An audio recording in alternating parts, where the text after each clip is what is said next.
Hello, Bronco fans and football fans alike. Welcome to Broncos Breakdown. This is Week 6 postgame. I am your host, Bronco Bill.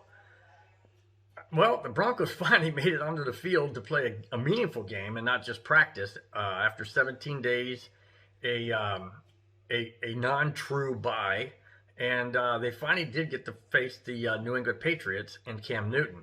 And of course, they had all their players back.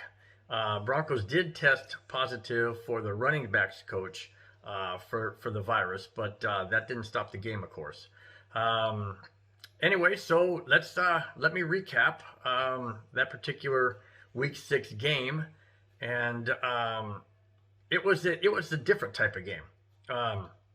In the fact that there was only one touchdown scored, and that was by the Patriots. And before I go any further, the final score was Brandon McManus 18. He made 6 field goals, set a Denver record. Final score was Denver 18, New England 6. It was a great game for a lot of reasons, and I'll point those out in my 3 points. Philip Lindsay was back, made a great impact. He rushed for 101 yards, which is awesome. He brings energy, he brings passion, he brings excitement to the offense. Drew Lock was back, so he did throw a couple interceptions late in the game, which was, in my opinion, not what the Broncos should have done. With a little over 3 minutes left, all they had to do was chew up some clock, have the Patriots use their timeouts, and hopefully get a couple of first downs, and then call it a day.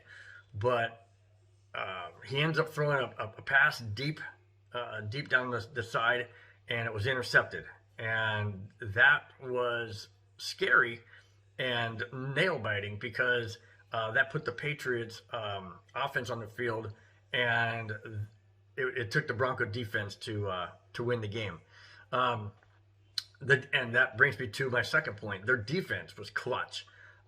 They forced Cam Newton into situations he wasn't comfortable with. They sacked him several times. They caused a couple of fumbles. They got an interception. Shelby Harris had 2 deflections. One of them turned into an interception. The other one was incomplete. The defense had 3 turnovers, multiple sacks, like I mentioned. They just had Cam Newton on the rope for the majority of the day. Philip Lindsay, like I said, rushed for 101 yards. Drew Lock, he provided the spark like always. Our tight end, Albert Okua, I don't even want to try and pronounce his name because I'm not going to mess it up, but I just call him Albert Okua. He had 2 key catches that continued drives, but he had 2 critical drops in the end zone. And I know he's a rookie, and he will correct that. I know he'll correct that. It's just something that he's got to work on. Brandon McManus. What can I say about Brandon McManus, man? The guy is money. The guy is money. He kicked several, or I should say a couple, of field goals of 50-plus yards. When he was asked to kick after a penalty that pushed Denver back further, he kicks it right down the middle. Brandon McManus is definitely a weapon, and just like Philip Lindsay coming back and Drew Lock coming back, if McManus wasn't in the game, Denver doesn't win that game. So was it great to get back on the field? Absolutely, it was great to get back on the field. It was great to see the Broncos defense and offense were awesome. Did we score a lot of points? No, but the bottom line is you don't have to score a lot of points. You just have to score more points than your opponent, and that's exactly what Denver did. Their defense was stellar. Special teams was, well, McManus was special, and of course their offense did just enough to get the win. So that brings me into week 7. Now we're home against Kansas City. Now Kansas City They looked really good against Buffalo. So in Buffalo. And so Denver is going to host Kansas City this Sunday afternoon game. I believe it's 105 or 125 Pacific time. So Denver's got their hands. I mean, they've got their work cut out for them, I should say.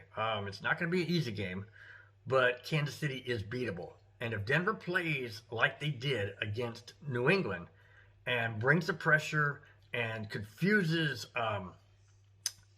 confuses the offense and gets them out of their element and out of their game, Denver should win this game. And I will talk about the Kansas City pregame before the game. Obviously, I'll talk about that, and I will address that in my next video. I did call KOA, and I talked to their post-game, I guess their post-game host would be Mike Rice. I talked to him about what I just did this video about, and I like to incorporate that into this video. And then, you can hear his take and his comments as well. So thanks for watching. Thanks for subscribing. If you haven't, please subscribe. I appreciate it. And we will talk to you next video about the pregame Week 7 hosting the Kansas City Chiefs. Thank you very much. Have a great day. Bye-bye. We're going to sneak Bill in Los Angeles. Hello, Bill. You're up. Hey, Mike, always a pleasure. Thanks for taking my call. Long time no talk, man. This 2020 season is really strange in a lot of ways. No doubt. What do you got? I got obviously my 3 points and a question. So let me start out with the 3 points are Lindsey Lock, offensive energy, defense is clutch, McManus is money. Then my question. So going to Lindsey and Lock, they brought energy. I mean, Philip Lindsay was Philip Lindsay, and we have missed him with that turf toe injury and whatnot. But it was great to see him back again today and just running like he always has. He ran with a purpose today. He really did. And Drew Lock in the huddle, and then coming out and just orchestrating the offense. Sure, we didn't get any touchdowns, but you're playing the Patriots and Belichick, and there's always tough to play there. So even to get a win at 18-12, albeit a nail biter, was really special, and I was glad to see that. Defense clutch. I mean, my goodness, Shelby Harris, 2 deflections, defense, 3 turnovers, interception, couple fumbles, and then going back to Lindsey, 101 yards rushing. Awesome. And Albert Oku, great catches when we needed it down the middle. Again, I know it was mentioned earlier, a couple drop passes in the end zone. Hey, we're a young team. It's going to happen. And then brings me to McManus. 6 field goals. I mean, a Denver Bronco record. And we needed every single one of those 6 field goals. And this guy's money. This guy is absolute money. So, Mike, that brings me to my question. With the 17 days off, and due to the virus and the rescheduling, do you feel it will motivate Denver the rest of the season, or wear them down due to the fact that we don't have a true bye week? What do you think, Mike? Yeah, Bill, I appreciate the call. I don't think it's I think they've just taken it as it comes. So I think it's kind of neither. I don't think it's going to motivate them per se to play any better. I think that's a motivated football team that's playing hard for Vic Fangio. And it would be much better to have a bye in week 8, I think is when it was originally scheduled, as opposed to week 5, but that's just not how it works. The Broncos have had earlier byes. They had a week 4 bye one year, a few seasons ago. Typically, it's in that week 7 to 9 range. It's the way it usually works out. And they're just going to have to make do. And I do think it helped because, in this particular case, because it gave Drew Lock a chance to play and the opportunity to play.